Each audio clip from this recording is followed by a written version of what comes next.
Eh bien, on a eu encore un incroyable dynamite.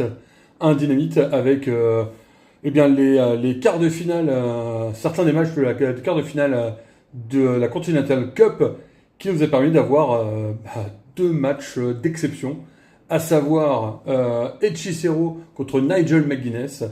Honnêtement, je ne savais pas à l'avance qui allait gagner. J'étais vraiment pour les deux, que ce soit Nigel ou Hechicero. Mon cœur allait pour Nigel, parce que s'il a une chance de pouvoir aller à Wembley pour la finale de la Continental Cup, eh ben, je serais content. Mais je me disais contre Hechicero, ça va être quand même tendu. Un super combat technique, un super combat de prise au sol, très très intense, et victoire de Nigel McGuinness. Donc du coup, j'étais super heureux. Et le match était intense. Et Nigel, il est fun à regarder. Il joue avec le public, il joue avec les codes. C'est le vieux briscard et c'est super sympa, quoi. Et puis, nous avons un deuxième match de cette Continental Cup avec Jay White contre Jon Moxley. Alors, bon, Jon Moxley, le tenant du titre, on se doute qu'il va aller en finale.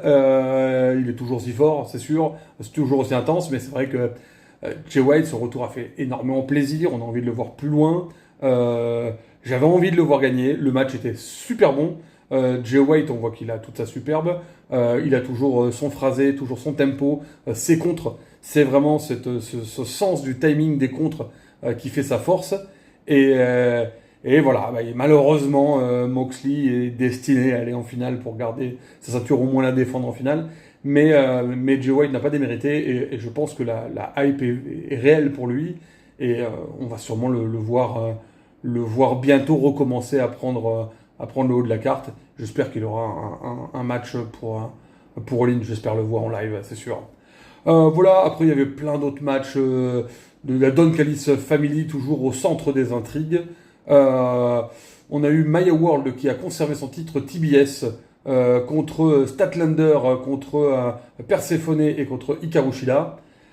Mais surtout, on a eu la confrontation entre Kenny Omega et Will Ospreay lors d'une interview. Une interview où voilà, Kenny Omega assume de plus en plus le rôle du heel, voilà, celui qui est prêt à tout, le cleaner, le best boat machine, le méchant, hein, Kenny Omega, le cleaner Kenny Omega est de retour.